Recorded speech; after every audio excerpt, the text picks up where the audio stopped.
Bonjour tout le monde, Josée Rocher pour Humanoïde, le podcast. L'épisode d'aujourd'hui vous est présenté par H2H Stratégie. Le sujet du jour, la fin de vie et le deuil, ou comment célébrer la vie plutôt que la mort. Humanoïde, ça commence maintenant.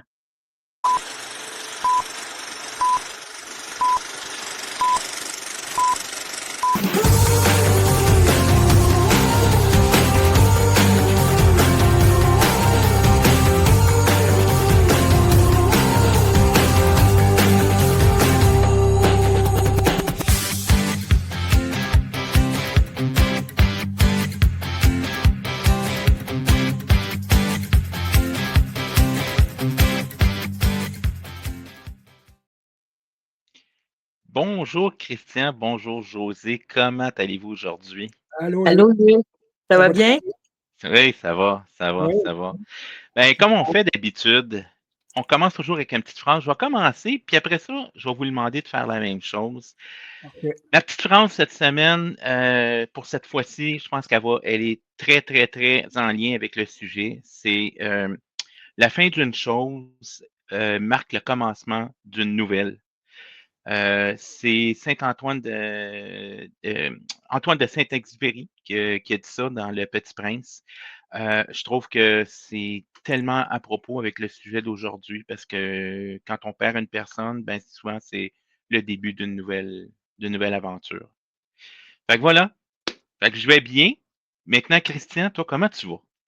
Ben, ça va super bien. Moi aussi, j'ai une phrase en lien avec l'émission d'aujourd'hui. Ça m'a marqué. Ça va comme suit. Vivre, c'est apprendre à s'en aller tout doucement. Mourir, c'est laisser aux autres le poids et la beauté de nos instants. Ça me parlait, cette phrase-là, puis c'est ça, je trouvais que c'était tellement d'à propos avec le sujet d'aujourd'hui. La vie, c'est un apprentissage, puis après ça, quand on quitte, ben, je pense qu'on laisse aux autres des moments importants, puis nous aussi, on garde des moments en mémoire qui sont vraiment importants. Alors, Cool. à toi, José. Et merci. Moi, c'est pas une phrase d'une citation d'un illustre auteur. C'est la phrase d'une illustre amie qui est décédée en octobre dernier, il y a un an, presque un an, là. Mon amie Fabienne, qui, une semaine, jour pour jour avant sa mort, m'a écrit et je ne savais pas qu'elle allait mourir. Elle a dit « Je ne t'oublie pas, ma belle ». Et cette phrase-là, ben, j'ai pleuré dessus.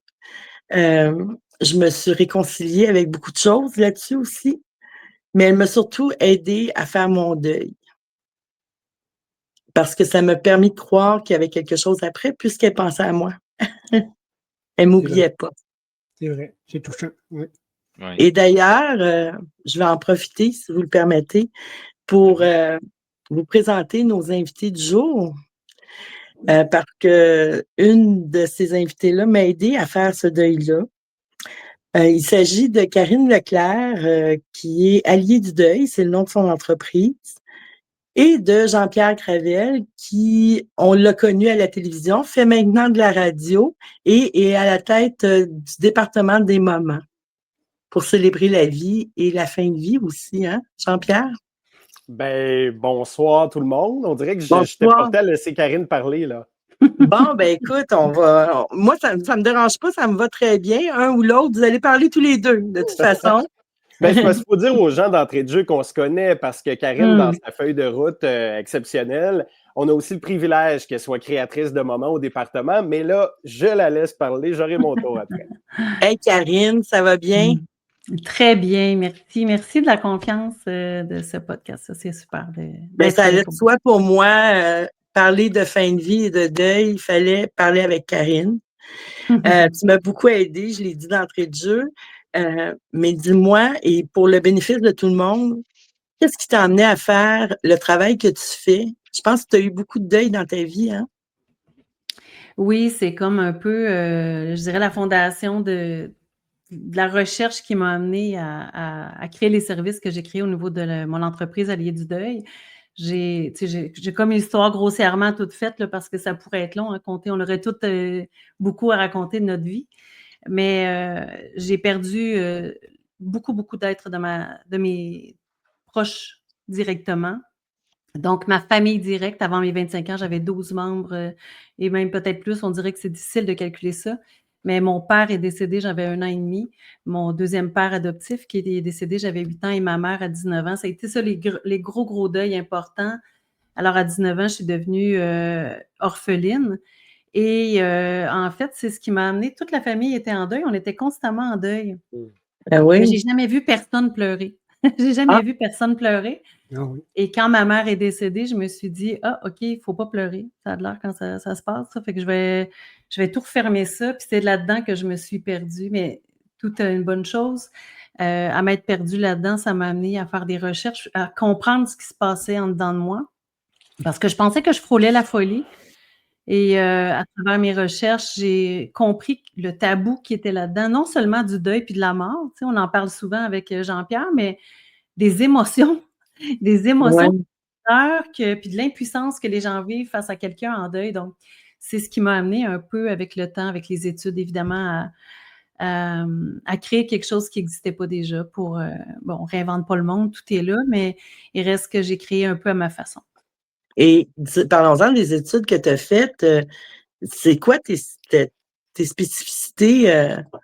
En fait, grossièrement, j'ai enseigné beaucoup la relation d'aide pour les futurs thérapeutes. Donc, j'ai travaillé pendant 20 ans dans l'enseignement. C'est comme vraiment ma passion OK. d'enseigner différentes façons. Et ensuite, j'ai fait plein de formations aussi en relation d'aide, en hypnose. Je fais aussi beaucoup d'hypnose. Ensuite, je pourrais nommer plein de formations, mais je dirais que c'est beaucoup d'accompagner à partir, non pas par projection de ce que j'ai vécu, mon deuil est unique, le deuil de chacun est unique, mais je dirais que je pense que quand on accompagne, on a juste besoin d'être habité par quelque chose pour que l'autre se sente compris, puis c'est ça aussi que je mets en lumière dans ce que je suis, dans l'accompagnement que je fais. Et tu accompagnes aussi des personnes en fin de vie. Oui, absolument. Donc, soit à l'aide médicale à mourir ou à l'accompagnement. Pour moi, c'est je vois, comme on change de face souvent quand on va dire Oui. qu'on fait ce travail-là. Pour moi, c'est vraiment, un honneur quand que j'accompagne quelqu'un qui cette confiance-là. Il y a une partie de moi qui existe, juste à côté de ces personnes-là qui sont dans ce cheminement-là. Je dirais que je n'ai jamais réussi à mettre de mots là-dessus, mais il y a une partie de moi qui existe, qu'aux côtés de ces personnes-là, une partie de moi qui trouve de l'espace, je sais pas, une vacuité. J'essaie de trouver un mot, mais c'est toujours, vraiment, très touchant pour moi d'accompagner ces personnes-là. Puis J'imagine je que vais tu accompagnes excuse-moi, non, vas-y. vas-y, Que j'imagine que tu accompagnes, les individus, mais souvent leur famille aussi. Oui, parfois oui, parce qu'il y a comme un lien de confiance qui se fait aussi. On croise ces personnes-là aussi.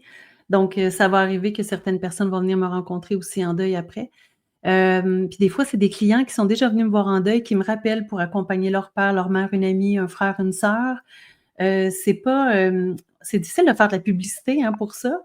Ça se parle de bouche à oreille, il y a des gens qui entendent parler et tout ça. Puis, je pense que c'est la meilleure façon aussi parce que les gens savent qu'il va y avoir un fit. Je peux pas être la bonne personne pour accompagner tout le monde, mais donc, de cette façon-là, c'est toujours, un fit, plus facile. Puis, le lien avec la famille est fait aussi. Puis moi, je trouve qu'il y a quand même excusez le mot, mais un clash, assez, grand entre, l'attitude que tu as dans la vie, Karine, qui est très, très, très vivante et le travail que tu fais. Qu'est-ce qu'il y a de beau dans la fin de vie et dans la mort, Karine? Ben, la vie. La vie est aussi présente dans la mort plus que jamais, je dirais. Quand on accompagne quelqu'un, bon, assurément que quand on accompagne quelqu'un qui est dans un cheminement naturel de fin de vie, bien évidemment, il y a une médication qui va altérer, bon, la lucidité, bon, tout ça. Mais la vie est là jusqu'à la fin. Puis même quand quelqu'un ne peut plus parler, la vie est là jusqu'à la fin. Et ça arrive des fois qu'on me demande d'accompagner quelqu'un, puis je vais arriver directement, me placer, juste respirer, tenir la main, puis je fais juste être présente. J'ai rien à faire quand j'accompagne en fin de vie. OK. Mais c'est être vivant qui va accompagner, puis juste être dans l'être. Puis pour moi, c'est un apprentissage encore aujourd'hui. Parce que s'il y a une place qu'il faut être plus que faire, c'est là. Ouais, hein. Et les personnes le sentent, les personnes le ressentent, même s'ils sont presque comateux, dépendamment de là où on est rendu, en fait, dans le processus. Mais évidemment, quand j'accompagne quelqu'un qui est en processus par l'aide médicale à mourir, la lucidité est là, donc il y a plein de façons d'accompagner la vie là-dedans. Mais pour moi, autant dans le deuil, il y a quelque chose à travers la souffrance puis la douleur, puis même parfois l'envie d'atteindre une résilience. Il y a de la vie qui se déploie dans la souffrance puis dans la résilience, dans tout ce qui se passe en dedans de nous, ces mouvements-là, ces résistances-là. Il y a énormément de vie. Puis c'est sûr que le passage de deuil est extrêmement souffrant, il est difficile, mais toutes les forces qui sortent d'une traversée comme ça, c'est incomparable. Puis c'est ça qui nous rend vivants aussi. Et je pourrais en parler longtemps de ça, mais Ouais, le t'es deuil nous fait animée, hein, quand sentir tu en vivants. parles. Ouais. On sent tout l'amour que tu portes en toi quand tu en parles, Karine. Moi, en tout cas, ça m'a fait beaucoup de bien dans mon cheminement. Et si je Ça me fait change le plaisir. focus un petit peu, puis je vais focusser sur Jean-Pierre, ce que tu fais dans la vie, le département des moments, tu célèbres la fin de vie, la vie en général, la vie, et les deuils aussi sont célébrés chez toi, hein? J'ai envie, José, de prendre votre balle du début. Vous aviez chacune une phrase. Puis toi, tu as dit, ça ne vient pas d'un illustre philosophe. Et moi, encore moins, parce que la phrase que je vais vous partager, elle vient de moi, uniquement moi, mais elle demeure un phare sur ma route. OK. Certaines personnes prennent grand soin d'un objet précieux en vue d'une occasion spéciale. Alors, pensez à un grand cru, une belle robe, un habit, un complet. D'autres ont plutôt compris que l'occasion spéciale, c'est d'être en vie. Bien, c'est beaucoup ça qu'on cherche à faire. De façon plus générale, avant même de parler du deuil, je considère les 20 créatrices de moments qui sont dans l'équipe, comme la super Karine, comme d'abord et avant tout des ambassadrices de vie, comme moi, un ambassadeur de vie. On est là pour rappeler aux gens vivants que nous, on n'a pas signé ce contrat-là qui fait qu'on est toujours dans l'attente. Hein. Dans la vie, on attend la fin de semaine, on attend les vacances, on attend Noël, on attend le soleil. Quand le soleil est là, on attend qu'il fasse plus froid parce qu'on a chaud. On célèbre les chiffrons, les 5, 10, 15, 30, 40, parce qu'il faut faire ça. Parce qu'on ne réalise pas que sans le 39, on n'a pas le 40 puis encore moins le 50.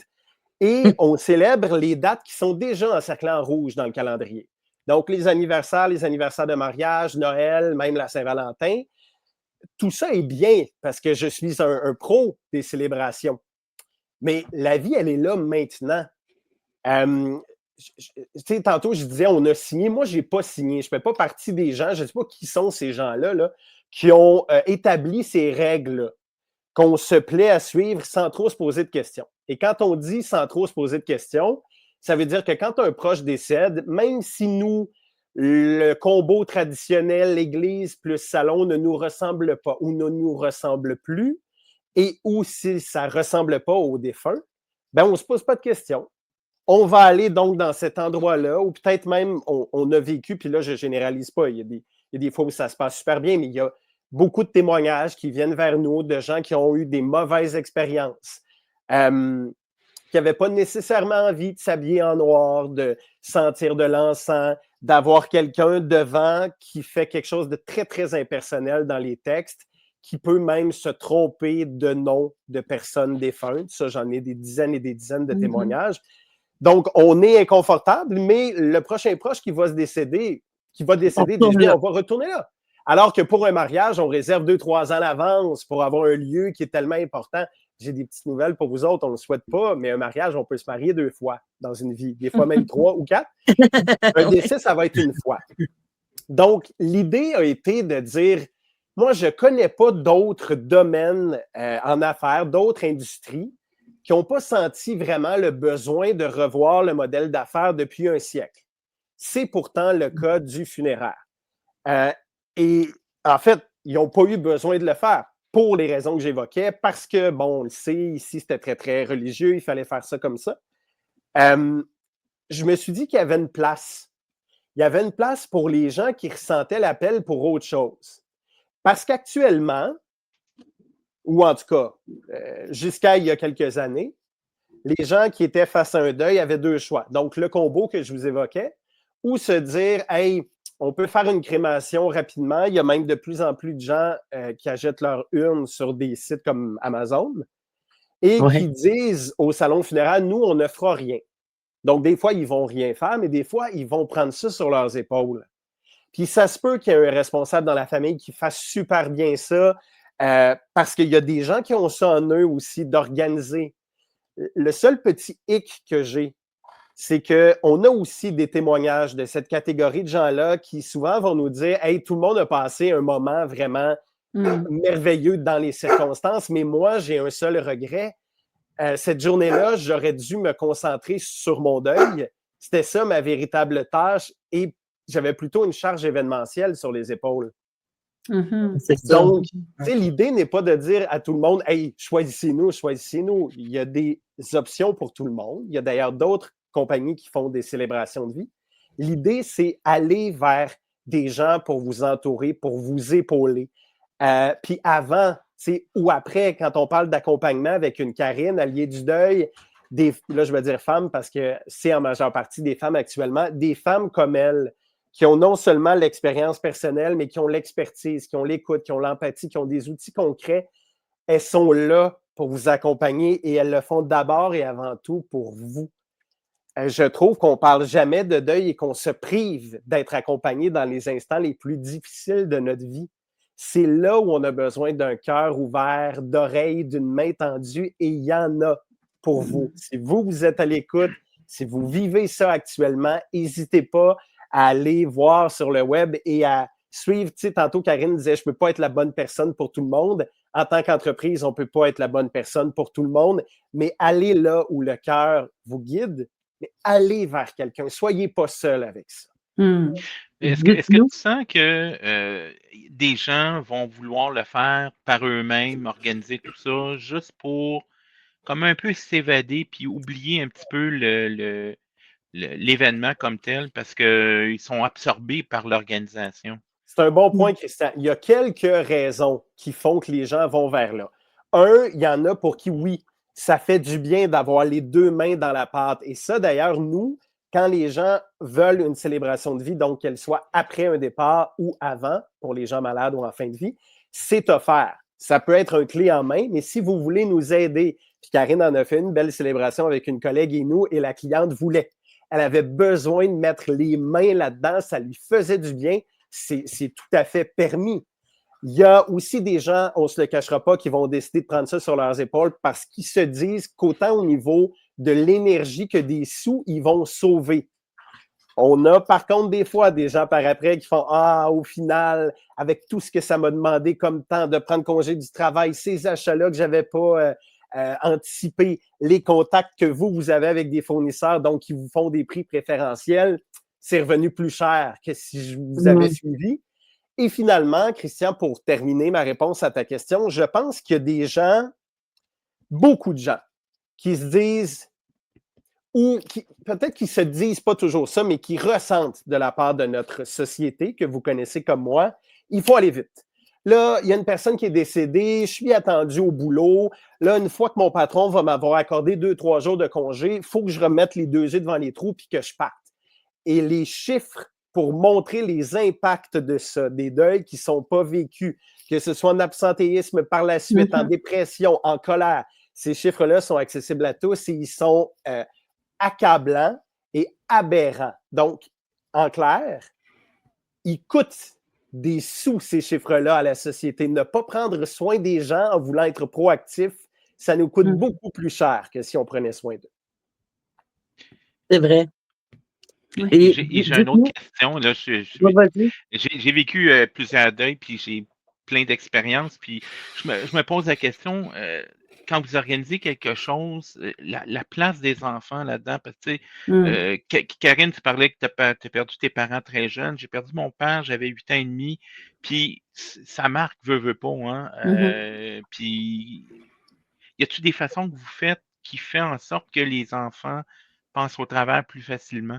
Absolument. La première chose qui me vient en tête, Luc, c'est de dire que dans nos créatrices de moments, moi, j'ai un super privilège. Je suis encore celui qui est à la sortie, donc, ou à l'entrée du canal, quand les demandes viennent vers nous. Donc, tout de suite après un premier échange, un premier contact, je vais avoir l'instinct de guider cette personne-là vers la bonne créatrice de moment.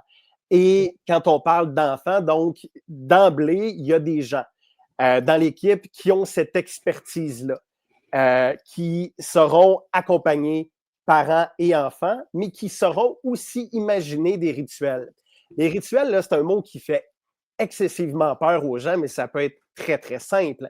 Ça peut être si on est dans un vignoble, par exemple, on a fait une belle tablée le week-end dernier. Ça, c'était un avant pour célébrer une dame de 91 ans, imaginez-vous, pour son anniversaire. Il y avait des enfants, évidemment, sur place, des arrière-petits-enfants. Et l'idée était de leur installer vraiment un coin. Et on a poussé ça plus loin. On a même embauché une monitrice pour que vraiment ils puissent avoir un moment de jeu. Parce que pour eux, on est à l'extérieur dans un vignoble, c'est un rassemblement familial, mais il y avait aussi place à un rituel pour qu'ils puissent avoir un petit hommage qui est réalisé pour grand-maman / arrière-grand-maman. Est-ce que c'est un dessin? Est-ce que c'est un bricolage? Donc ça, Luc, ça pourrait s'appliquer pour un décès. Nous, on est de l'école, puis on a beaucoup lu les spécialistes là-dessus. Il faut dire la vérité aux enfants. Selon l'âge, on peut faire attention au choix du mot, mais il faut éviter les formules toutes faites de « grand-papa est parti en voyage ».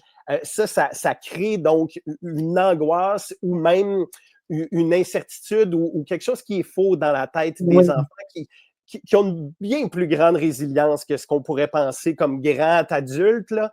Donc, on les inclut, mais évidemment à leur mesure. C'est excessivement important qu'ils soient dans ce processus-là avec nous. Karine parlait que c'est la vie, d'abord et avant tout, qui est célébrée. La vie, c'est la famille et la mort n'est qu'une étape de la vie. Merci. Et puis, je dirais aussi, pour faire du galon là-dessus, c'est que une des choses qui fait justement, Luc, tu l'as vécu aussi, c'est tellement tabou, on n'en parle pas. Les enfants, on ressent l'incohérence. Les grands nous disent tout va bien, tout est parfait, mais nous, on ressent tout le contraire. C'est ça qui crée l'insécurité, c'est ça qui crée aussi tout le désaccord intérieur. Puis, donc, c'est ça qu'on veut pas. On veut pas faire ça. On veut justement honorer les personnes qui quittent ou qui vont quitter, mais être capable de reconnaître la vie dans tout ça. La mort, on n'a pas été éduqués à ça, ça fait pas partie de notre culture, mais en tout cas, j'espère que dans les temps à venir, on va plus laisser un espace pour ça. Tu as tellement raison. Avant, là, on a beau parler de la société québécoise, mais avant, ça se passait dans le salon. Donc, il y a un corps qui était exposé pendant parfois plusieurs jours. Donc, évidemment que les enfants, on ne pouvait pas leur dire que grand-maman dormait depuis 3 jours, là. Donc, ils étaient exposés à ça. Est-ce que c'était de la meilleure des façons avec, on a beaucoup appris depuis, il y a des spécialistes sur le deuil qui ont écrit des livres, qui ont étudié, qui ont fait des partages, mais la base de les inclure, elle était là. On a décidé d'enlever ça complètement, on a décidé d'aseptiser, en pensant donc que ce serait mieux pour tout le monde. Mais je pense que les 5 personnes au micro ce soir, on n'est pas dupes, comme la majorité des gens aussi. On a voulu jeter le bébé avec l'eau du bain et on a laissé partir quelque chose sur lequel on aurait pu bâtir de nouvelles traditions. Tu sais, Luc, ce que tu as vécu, ça n'a pas dû être simple. Ce que Karine raconte, tu sais, moi, elle m'a dit une phrase à un moment donné qui m'a marqué. Là, on était chez moi, elle m'a dit « J'ai beau avoir vécu plusieurs deuils, j'ai pas vécu tous les deuils. » Mais vivre un deuil quand on est enfant, moi, j'ai eu ce privilège-là de ne pas le vivre. Ça doit être quelque chose de vraiment marquant sur un chemin de vie. C'est un moment pour rendre hommage à cette personne-là que l'enfant a dans le cœur. Donc, accentuons ça, permettons ce legs-là à l'enfant pour que, justement, ça puisse le suivre plus tard puis que ça devienne un moment précieux de plus dans sa collection de moments avec cet humain-là qui est décédé. Est-ce que je peux faire du galon là-dessus? Oui, vas-y. Il y a quelque chose aussi que DDM, on peut créer, puis je trouve que c'est quelque chose qu'on ne parle pas. Ça fait aussi partie des tabous sociétaires parce qu'on n'est pas habitué encore à côtoyer l'aide médicale à mourir. Mais l'aide médicale à mourir, souvent, on entre dans ce processus-là, les gens sont comme un peu figés, sont sous le choc. C'est quand même spécial de se dire, ben c'est à telle heure que la personne quitte. Tu sais, je veux dire, on n'est pas fait pour que ce soit naturel, tout ça. Alors, on fait avec, mais avec DDM, ce qui peut être possible, c'est de créer DDM, un c'est le moment. département des Oui, moments. pardon. Le département des moments, on peut créer un moment qui va être tout en sobriété si la personne a besoin, en fait, qui va ressembler à la personne.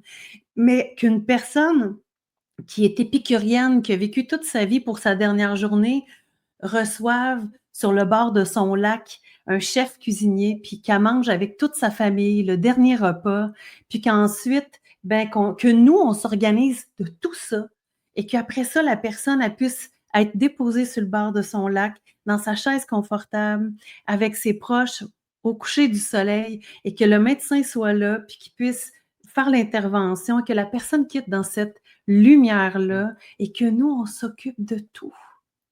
Tout est mis en place. Ça, c'est un vrai coucher de soleil dans un deuil, vous comprenez? Il y a quelque Ouais. chose qui vient apaiser. Le souvenir, c'est pas, il y a rien, il y a pas de problème de le faire à l'hôpital non plus, tout est parfait.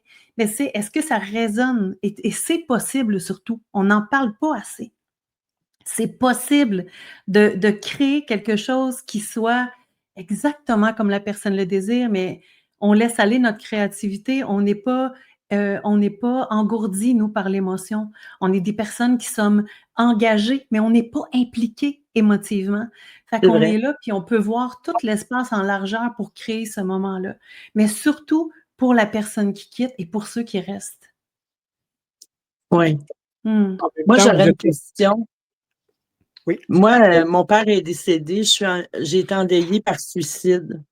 Puis, Jean-Pierre le disait tantôt à l'église, pour nommer l'institution, on disait le bon Dieu l'a rappelé. Puis j'étais très en rébellion contre cette phrase-là parce que écoute, ça me donnait des boutons. C'est pas mêlant. Je me disais, non, il l'a pas rappelé. C'est pas ça qui s'est passé. Comment vous approchez la mort par suicide? Et si ça vous est déjà arrivé d'abord de le faire, de souligner la vie de quelqu'un qui est parti par suicide? Deux choses. Nous, on a depuis au moins une bonne année, sinon deux, un lien avec l'Association québécoise de prévention du suicide.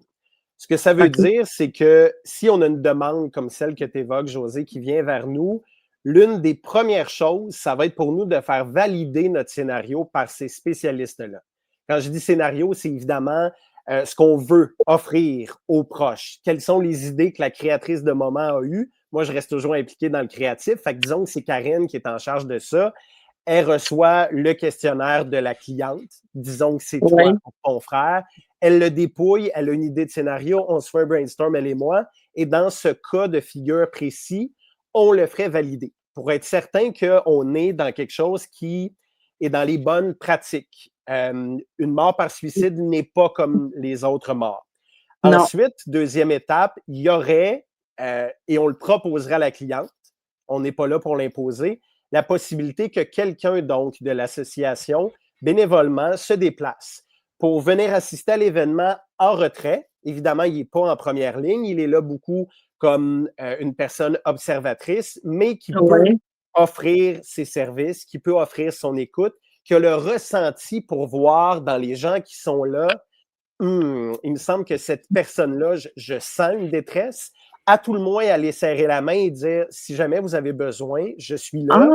Si vous n'êtes pas à l'aise de me parler, bien, voici notre site avec les ressources. Quand vous vous sentirez prête, elles sont là. Ça aurait été tellement salutaire, moi, que quelqu'un m'approche comme ça cette journée-là. Bien, c'est parce que vous auriez, en tout cas, dans mon livre à moi, vous n'avez pas à penser à ça. Vous êtes déjà dans cette peine, dans cette détresse-là.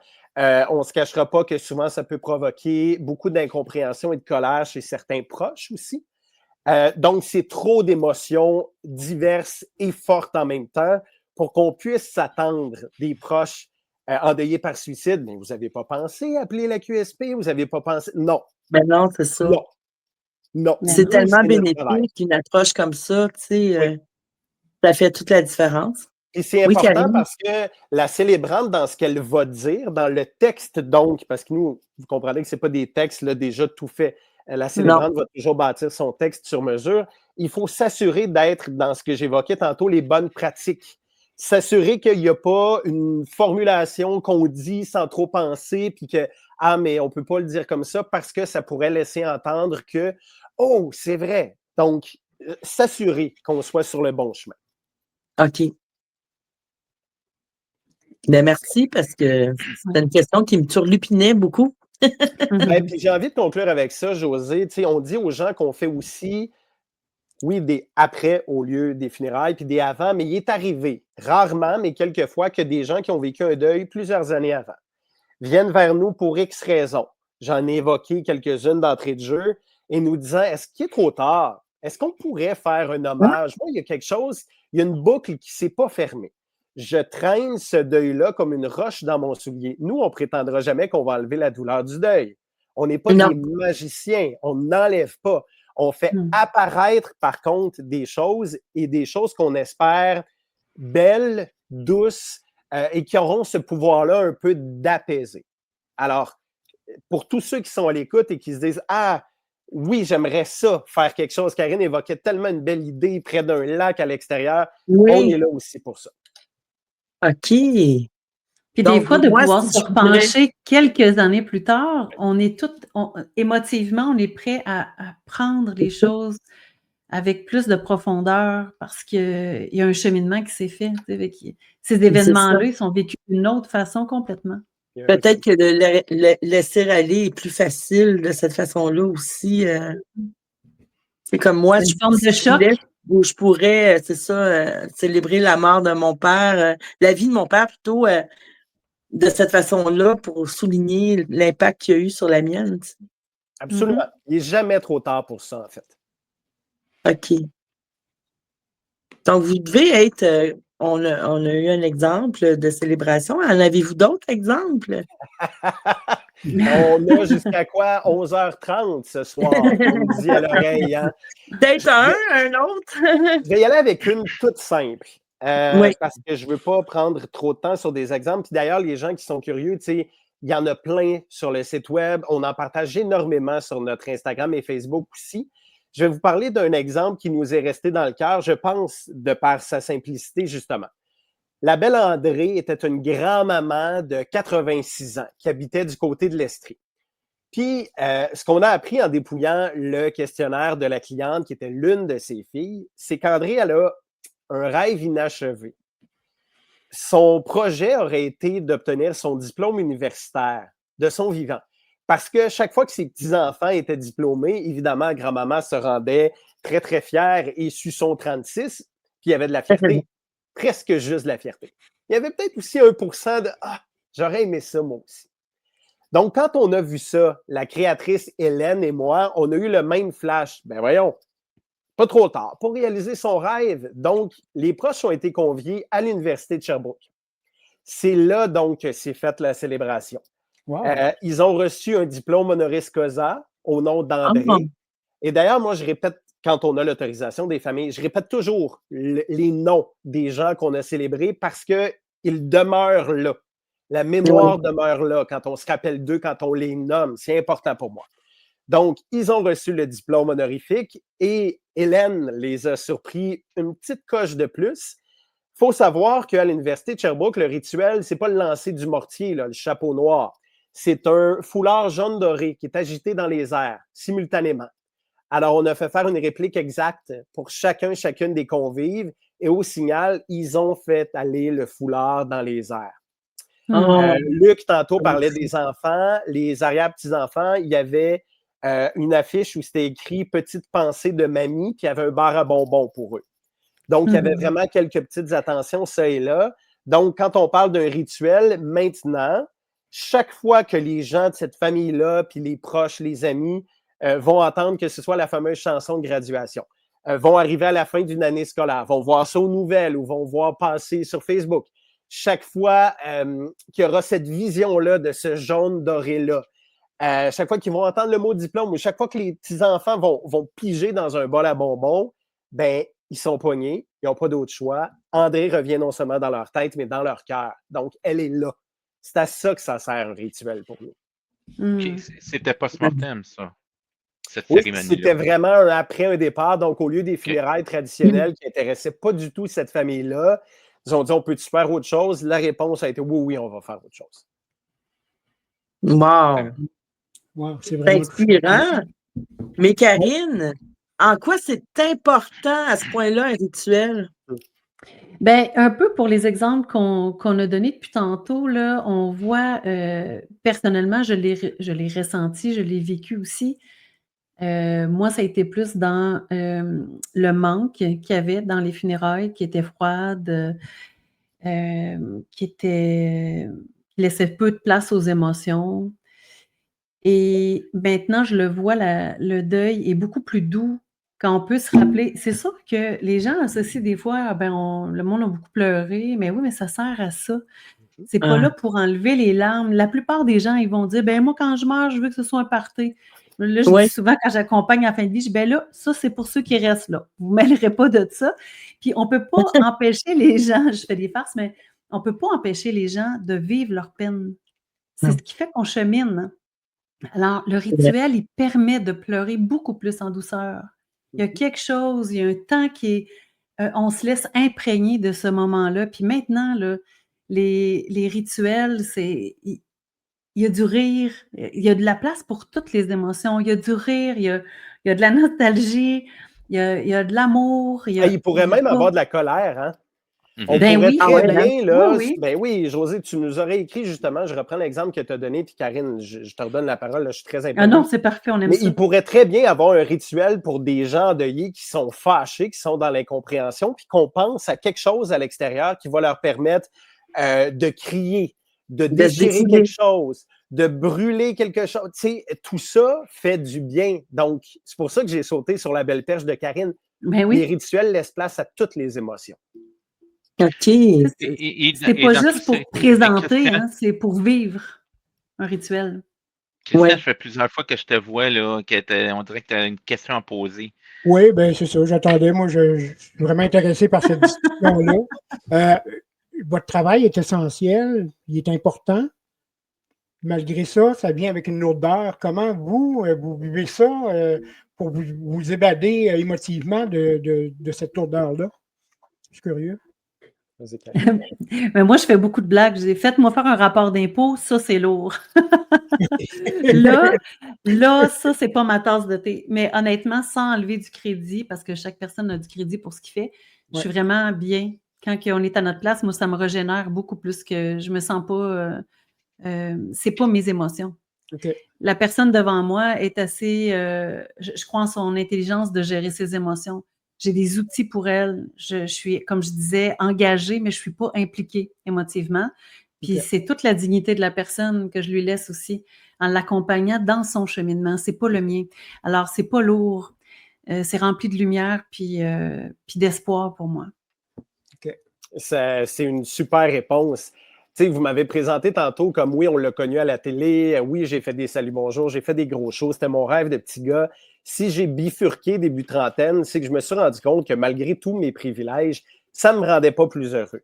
Moi, je m'accomplis beaucoup plus dans ce qu'on reçoit, dans l'impact qu'on a auprès des familles, dans cette zone créative que j'ai et qui me démange quand je parviens avec l'équipe à créer un moment. Des fois même, c'est les plus petits, là. C'est une célébration justement d'un avant, donc on a décidé de faire même des petites attentions personnalisées pour les proches, puis il y en a une, elle a une lettre cachée en dessous de sa chaise. J'ai hâte d'y dire.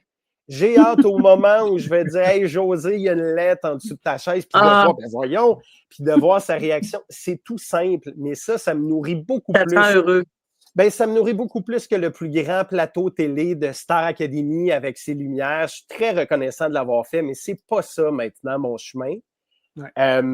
Et cette lourdeur-là, une des premières questions que j'ai posées aux créatrices de moments quand elles ont joint l'équipe, bon, il faut que tu sois certaine justement que tu es capable d'être à ce moment-là et de ne pas être enseveli parce que la fille de la défunte ne peut pas te consoler. Fait que tu te gères pendant l'événement, tu peux pleurer dans ta voiture en revenant parce que tu as été touché. Évidemment, ils m'ont tous répondu oui, on est capable de se gérer. Ah oui. Moi, j'ai une dernière question là, pour ma part. OK, vas-y. Je laisse Karine répondre, Karine? l'ordi est débranché, je reviens dans une seconde. C'est beau. Correct. Oui, ma dernière question, c'est, je vais faire un petit préambule. Karine, tu t'en souviens, il y a un an, j'étais endeuillée, puis j'ai choisi de célébrer la vie plutôt que la mort, d'où le titre de notre épisode aujourd'hui.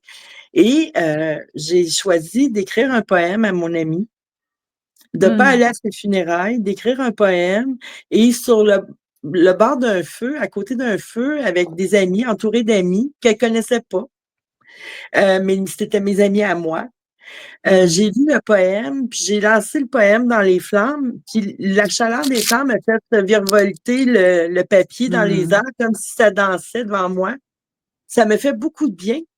Et j'ai pas repleuré, j'ai pas ressenti le besoin de repleurer depuis ce temps-là. Je me sens bien avec le départ, la mort de mon ami. Pourquoi je me sens si bien? C'est une question qui est souvent posée. Vas-y, Jean-Pierre. Non. Oui, vas-y. Je suis trop curieux d'avoir ta réponse. Puis très reconnaissant, Josée, que tu partages cet exemple-là. Depuis tantôt, je pense que Karine et moi, évidemment, on a des valeurs similaires. On a un discours qui peut être complémentaire, qui peut se ressembler. Les rituels, je l'ai dit d'entrée de jeu, c'est un mot qui fait bien peur. Hein? Hey, rituel. Mais des fois, c'est tout simple. Et regarde l'effet que ça a eu sur toi. Oui, absolument. Moi, je dis souvent, tu sais, quand on accueille les émotions, elles sont là, mais il y a tout ce qui vit en dedans de nous, de la personne aussi. Puis ça continue de grandir, puis ça finira jamais. Juste déjà, quand tu l'as présenté tantôt, est avec nous. Tu sais, il y a plusieurs éléments qui font l'intensité d'un deuil, puis la complexité d'un deuil, mais simplement d'accueillir les émotions. Puis ça se pourrait que dans un an, tout à coup, en parlant, poup, les émotions surgissent, puis c'est correct. Il n'y a pas là non plus à se demander. Des fois, les gens disent, mon Dieu, comment ça, je pleure encore, ça fait des années que je n'ai pas pleuré. Mais les gens se demandent ça. C'était parfait. Et si on ne se trouvait pas de raison, et si on accueillait juste ça, que notre corps se rappelle, puis que lui, il libère ça, puis que c'est parfait. Il y a plein d'amour dans les larmes aussi. Puis quand on pleure, c'est le message de la tristesse, c'est j'accepte ce que je ne peux pas changer. Alors, il y a quelque chose qui est j'accepte que je sois présente autrement aussi. Tu sais. Fait que je pourrais donner 1000 réponses à ça, mais. J'ai fait cette promesse-là à mon amie cette journée-là, à la fin de la lecture de mon poème, que je vivrais ma vie à fond parce qu'elle la vivait à fond, sa vie. Puis depuis ce temps-là, je vis des choses extraordinaires. Puis je la remercie très souvent parce que ma vie est extraordinaire maintenant. C'est vrai que la mort de nos proches nous donne aussi l'envie de vivre. Puis ça, c'est un cadeau mal emballé qu'on doit prendre. Quand c'est là, on le prend. Puis l'objectif, c'est pas de vivre notre vie pour quelqu'un d'autre, mais c'est de la goûter pleinement en l'honneur de l'amour que l'autre nous a laissé aussi. Oui, puis ça goûte bon. C'est beau, ça. Puis il y a une fine ligne. Il y a quelques semaines, là, je lisais quelqu'un, justement, là, un groupe bienveillant, mais qui disait, bon, il y a cette jeune femme-là qui est décédée, donc là, on a la responsabilité de vivre. Puis je trouve que la façon que Karine l'aborde est beaucoup plus dans la douceur il n'y a pas de pression à se mettre par rapport au décès de quelqu'un. Chacun, peu importe nos croyances, on peut penser que notre heure est déjà prévue s'il y a un destin ou autre, mais chacun a sa propre vie. L'idée, c'est de profiter du cadeau. Puis là, ça a l'air bien beau de le dire de même, là, mais il y a 2 heures, je suis en maudit. Là. On a le droit d'être en maudit aussi. On a le droit d'être fâché après la vie. On a le droit d'avoir des mauvaises journées. On a le droit, même si on célèbre la vie, là, on n'est pas des super-humains puis on est loin d'être parfait. Ça, je trouve ça important de le dire parce qu'on comme, oh, Galé, lui, il est toujours positif. Ouais, non, vous en parlerez à ma blonde. Mais l'idée, c'est moi, quand ma grand-maman est décédée, par exemple, le 29 septembre 2013, donc ça va faire 12 ans, je pense que le podcast est présenté le 28, donc demain. J'ai toujours son jonc avec moi, que je garde depuis. Je le prends souvent dans mes mains pour faire comme hey, grand-maman, là, j'ai besoin de toi. Je sais que tous les petits-enfants doivent te demander quelque chose, puis tu dois être dans le jus, mais là, s'il te reste un peu pour moi, aujourd'hui, je le prendrai. Et nous, comme lorsqu'elle est décédée, c'est un dimanche de pluie qui était vraiment pas lumineux. Mais juste avant, l'infirmière de soins pâles a ouvert la porte patio de sa chambre et nous a dit, venez voir ça, j'ai jamais vu ça dans toute ma carrière. Puis on a vu se former de nos yeux vus un immense arc-en-ciel, là, vraiment d'en bas jusque dans le ciel. Et quand on s'est retourné, l'infirmière a dit, ben ça doit être un signe pour elle, puis c'est là qu'elle s'est envolée. Ce qui fait en sorte que chaque fois, les petits-enfants, qu'on voit un arc-en-ciel comme des gros niaiseux, niaiseuses, on dit à voix haute, même s'il y a des gens autour, « Allô, grand-maman », toutes les fois. Fait que, tu sais, mon petit garçon de bientôt 5 mois va savoir les arcs-en-ciel, puis il y en a déjà dans sa chambre. Ça, c'est grand-maman Thérèse. Ça nous aide, nous, dans notre deuil, à garder ce lien-là, à être reconnaissant parce que sans elle, on n'aurait pas été là. Fait que ce chemin invisible-là, qui correspond, José, aussi, à ce que tu racontais avec ton ami, ben, ça nous les fait garder non seulement vivants, mais présents. Ouais. Dans cette société-là qui va vite, on a besoin, je pense, de ces ancrages-là. C'est vrai, ça a fait un ancrage. Ouais. Oui. Moi, Ben, je suis curieux. justement, dans tout. Oui, vas-y. Je vais y aller. Je suis curieux de savoir, dans les événements que vous organisez, est-ce que souvent la personne qui va décéder assiste ou c'est souvent après sa mort? Puis ça doit être différent d'une façon ou de l'autre. Ouais. Pour l'instant, ce qui est le plus populaire comme volet, c'est le après. Donc, l'alternative lumineuse aux funérailles traditionnelles. Okay. Parce que c'est quelque chose qui est beaucoup plus connu, puis parce qu'on ne se le cachera pas, avec le vieillissement de la population, là, dans 10 ans, c'est 100 000 décès par année. Là. C'est le point de bascule, plus de décès que de naissances. Il y a de plus en plus des avant, Christian, et lorsque des avant, ils sont toujours là. Donc, l'événement est vraiment centré, imaginé, fabriqué en ayant cette personne-là, presque comme si on avait sa photo dans notre visage les jours précédents. Là. Ah oui. Ils sont là. Si je prends l'exemple de notre dame de 91 ans qui a des problèmes cognitifs, qui était présente, mais qui a déjà été évidemment beaucoup plus dans l'expression verbale, je vais le dire comme ça, c'était une bonne journée pour elle. Donc, la cliente, sa fille, nous a dit « Ah, maman est à son meilleur. On a vraiment l'impression qu'elle a ressenti et reçu en fait, ça. Mais même si ça avait été une plus difficile journée, ou même un peu comme, je pense qu'on le disait tantôt, une personne dans le coma qu'on célébrerait, ben, qui sommes-nous pour dire qu'elle n'entend pas et qu'elle ne reçoit pas l'amour qui est autour d'elle? Tu sais? C'est ça, c'est une forme d'énergie, l'amour. Moi, en tout cas, c'est ma croyance. Hein? Oui. C'est qui n'a pas perdu quelqu'un et qui ne s'est pas dit, tu sais, subitement, puis qui ne s'est pas dit, j'aurais tellement aimé qu'elle voit l'amour que les gens y portaient, puis elle va peut-être avoir été dans le doute toute sa vie, de toute la différence qu'elle a pu faire. Mais tu sais, moi, je trouve que ces événements-là, c'est très grand. C'est juste, ça ne fait pas partie de nos habitudes et de notre culture, hein, de préparer des fêtes, oui, mais un événement comme ça qui vraiment honore la vie de la personne. Ouais. Mais ça va être en montée. Comment? Ça va être en montée au cours des prochaines années. Il y a plein d'études qui vont vers là. Oui. Mais c'est moi je suis personnellement, je trouve ça important de dire aux gens qu'on les aime, qu'ils sont beaux, qu'ils sont fins, toutes leurs qualités. Parce que, tu sais, c'est sûr que je me rappelle au salon mortuaire, quand tout le monde disait Arthur, c'était mon père, tu sais. Il était tellement fin, tu sais. Mais tu sais, tout ça, c'est une vague d'amour qui est venue après. Pour lui, malheureusement. Depuis tantôt, il y a une question qui me trotte dans la tête. Dans tous ces événements-là, il y a beaucoup d'émotions. Est-ce que vous voyez comme une tangente ou comme des lignes qui se tracent, qui sont des choses qui reviennent toujours d'une fois à l'autre, ou c'est vraiment différent à chaque fois? C'est intéressant. Évidemment, moi, étant au bureau chef, je n'assiste pas à tous ces événements-là. Par contre, j'ai un très grand privilège. Je dirais qu'à 95%, les familles acceptent qu'il y ait des photographes. Pour nous, c'est super important. Pour 2 raisons. Une fois la poussière retombée, les gens vont pouvoir voir ce qu'ils n'ont pas vu. Parce que quand, en plus, tu es endeuillé, tu n'as pas des yeux tout autour de la tête pour capter tout ce qui se passe de beau. Ça peut être dans un autre coin, en nature et tout. De voir ça peut faire un bien immense pour le processus de deuil. Et deuxième raison, pour les gens qui n'ont pas pu être là à la dernière seconde ou qui avaient un lien avec la personne décédée, mais peut-être pas assez pour l'inviter. Mais ces gens-là ont besoin quand même de voir quelque chose. Ça peut beaucoup leur faire du bien. Donc, voyant ces photos-là, Luc, la seule constante qui me vient en tête, c'est qu'il y a toujours des sourires. Ce qui est rare dans un salon funéraire, disons-le. Évidemment qu'il y a des larmes, comme Karine le disait, et tant mieux. On ne veut pas les empêcher, ces larmes-là, mais il y a toujours quelques sourires. C'est la seule constante qui me vient, parce que sinon, là, je vais dire quelque chose, là, je vous regarde, là, croyez-moi, c'est en toute humilité, et vous allez comprendre.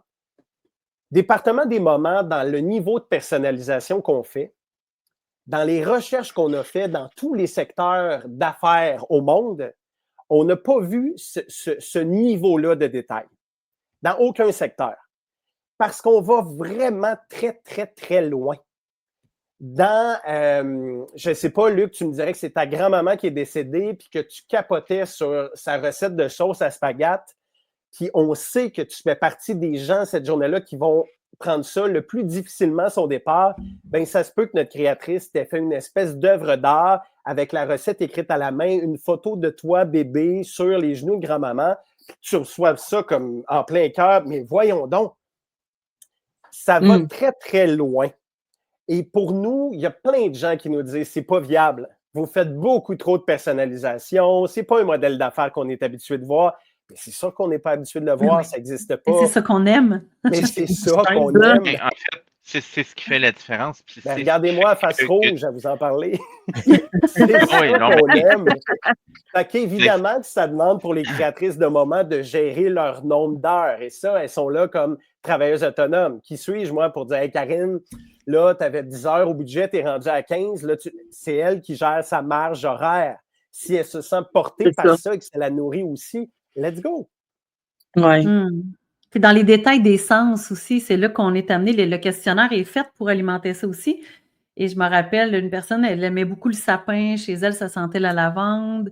C'est ça, les recettes, c'était une épicurienne. Fait qu'on avait fait, on avait laissé suspendre plein de recettes. Les gens pouvaient partir avec les recettes pour les refaire à la maison. Tu sais, ça l'a vraiment... c'est toujours dans un objectif de faire grandir. On sème des choses qu'elle a semées. Puis on les fait grandir, tu sais, on remet ça en mouvement dans l'hommage. Fait que c'est tellement puissant.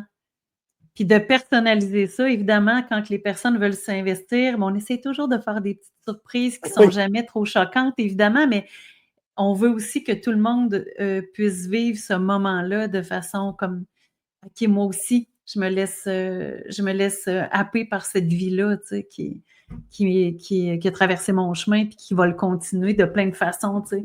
Donc, c'est vraiment important. Nous, c'est vraiment notre comment on dit, notre leitmotiv là, d'atteindre ça. Merci de le répéter, les surprises, parce que je ne pense pas me tromper en disant qu'il n'y a aucun contrat accepté où le client, la cliente n'a pas eu au moins une petite surprise. C'est important pour nous. Puis, tu sais, Josée, j'ai vu ta réaction quand Karine parlait de sa belle idée avec notre collègue Ariane de suspendre les recettes. Hey, les amis, partir avec un signet nécrologique ou avec une recette de grand-maman qu'on va pouvoir même léguer à nos enfants, puis ainsi de suite. Come on! Oui, c'est sûr. Ça fait toute la différence que vous faites, là. On essaie. C'est beau de vous entendre parler. On n'est pas passionnés du tout. Tant que la surprise, c'est pas la facture, tu sais. Hey, je suis content, Luc, que tu en parles. Si tu me permets 30 secondes, parce que je me suis dit, vont-tu oser parler dessous? Ben oui, c'est une de nos interrogations. Oui, je vais être super transparent avec vous. Nous, on s'est basé sur le coût total des funérailles au Québec. Bon, ça dépend des régions et tout, mais en gros, là, ça peut monter facilement entre 7 500 et 10 000.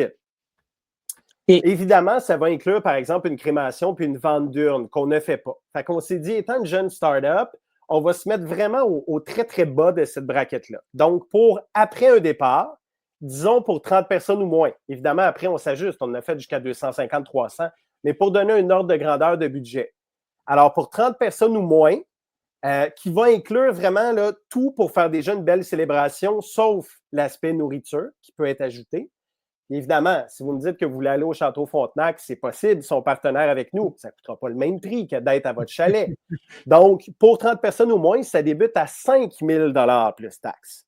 Fait que là, si vous faites le calcul, il reste des sous pour une crémation et l'achat d'une urne, nous permettant de rester dans la braquette moyenne de 7 500 à 10 000. Après ça, tout est personnalisable. Vous voulez votre chanteuse préférée, on a ces contacts-là de par mes premières amours dans le milieu. Ils vont prendre l'appel, puis on est chanceux, ils aiment tellement notre business qu'ils vont moduler le prix par le bas. Vous voulez un traiteur particulier parce que les sandwichs pas de croûte du salon funéraire, vous n'êtes pas capable. Ben nous, on ne sert pas des sandwichs pas de croûte. Tout est possible. Et pour les avant, ben, c'est un peu moins cher parce qu'évidemment, il n'y a pas besoin d'avoir une célébrante sur place. Ce serait vraiment uniquement la créatrice de moment. Alors, à nouveau, pour 30 personnes ou moins, ça débute à 3 000 $ au lieu de 5 000. C'est important d'en parler parce que les gens, ils lisent célébration de vie sur mesure. Hey, vous autres, en bas de 25 000, il n'y a rien qui se fait. Mon Dieu, si votre budget, c'est 25 000, là, on va en avoir jusqu'à demain matin, puis ça va être, je veux dire, la fin de semaine. On va célébrer plusieurs vies. Exact. Je suis vraiment surpris. C'est le fun à savoir. C'est quand même pour avoir été dans le domaine de l'événementiel, là. Oui. Tu connais ça, Luc? Tu sais que si on y va avec ça, comme prix de départ, c'est parce qu'on est capable, donc, de se dire, ça fait 2 ans que la mission d'entreprise a été changée pour les célébrations de vie. Il faut se faire connaître. Donc, notre enjeu, c'est de la notoriété dans cette plus vieille industrie-là au monde. Le funéraire est la plus conservatrice. Donc, se faire connaître, c'est accepter au bureau chef d'avoir une marge qui est plus petite que ce à quoi on aspire, mais d'avoir des familles. On a d'ailleurs une première famille qui est revenue déjà pour nous. Bon, évidemment, dans notre cas, c'est jamais juste heureux parce que c'est un autre décès dans la famille, puis c'est pas ce qu'on leur souhaite. Mais on est heureux de leur confiance, puis d'avoir pu être là pour eux et de leur en mettre plein le cœur à nouveau. Okay. Question comme ça, tu parlais tantôt des urnes et les tons, ce genre de choses-là. Est-ce que vous accompagnez les gens dans le choix de ces articles-là? Parce que, tu sais, pour l'avoir vécu pour ma mère, quand tu arrives au salon mortuaire, là, tu sais, il y en a plusieurs modèles, puis la boîte de carton qui coûte 50 cents au cercueil qui vaut 10-12 000, là, tu sais. Oui, il faut faire attention. Quand je parlais d'exemples qui m'ont été racontés, je pense qu'il y a bien des gens qui vont s'identifier à un vieil homme, là, disons, à 80 et plus, qui perd la femme de sa vie des 50 dernières années et qui choisit un modèle et le conseiller vient lui dire « Non, mais hey, votre femme, vous l'aimiez, elle me semble qu'elle mérite, là, moi, ça, là, je ne suis pas un gars violent, là, mais ça, là. » Donc, l'idée, c'est de dire on a de plus en plus de liens tissés vers des partenaires funéraires humains, empathiques, souvent des entreprises familiales, des entreprises québécoises, parce que dans cette économie-là qu'on connaît actuellement, on veut s'encourager. D'ailleurs, on a des fournisseurs dans nos événements, toujours des entreprises québécoises, on est très, très fiers de ça. Donc, on va les guider, Luc, vers ces gens-là, puis on va en avoir de plus en plus. Parce qu'on ne peut pas s'ajouter dans ce que j'évoquais et aux tarifs qu'on évoquait, cette tâche-là qui ne nous ressemble pas, qui ne fait pas partie de notre expertise. C'est des gens qui sont formés, puis je ne veux pas généraliser, il y en a qui font vraiment bien leur travail depuis des décennies. Karine en connaît, j'en connais aussi. Il y en a qui sont même devenus des amis à moi, qui sont venus à la maison. Chacun son métier. Ils comprennent donc, comme thanatologue, que la réalité change, que ça ne reviendra pas comme avant. Il y en a qui se mettent la tête dans le sable et qui ont des tomates dans les poches qui veulent me lancer d'en face. Mais il y en a qui comprennent qu'on peut être alliés. On peut vous envoyer de la clientèle.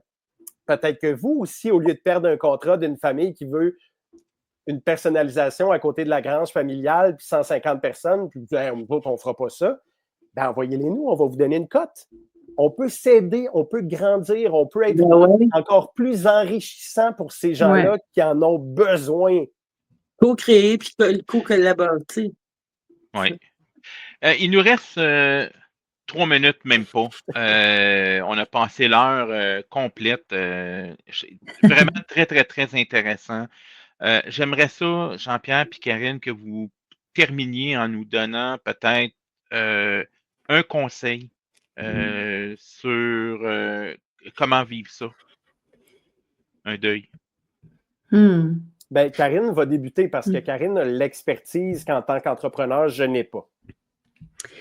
Ben, je dirais comme pour se préparer à un deuil, il faut être vivant. Il faut vivre nos relations, il faut... je dis souvent que j'accompagne les personnes dans différents ateliers parce que plus on est heureux vivant, plus on va mourir en paix aussi. Ben, vivre un deuil, c'est ça aussi. Parce que quand on est dans une relation saine, qu'on est nourri dans notre vie, nos deuils aussi sont nourris par cette vie-là. Fait que je dirais que, tu sais, il n'y aura pas, comme on disait tantôt, hein, c'est un chemin de Compostelle intérieur, là, un deuil. Il faut le faire. Si quelqu'un nous fait un livre pour à la fin, on ne l'a pas fait.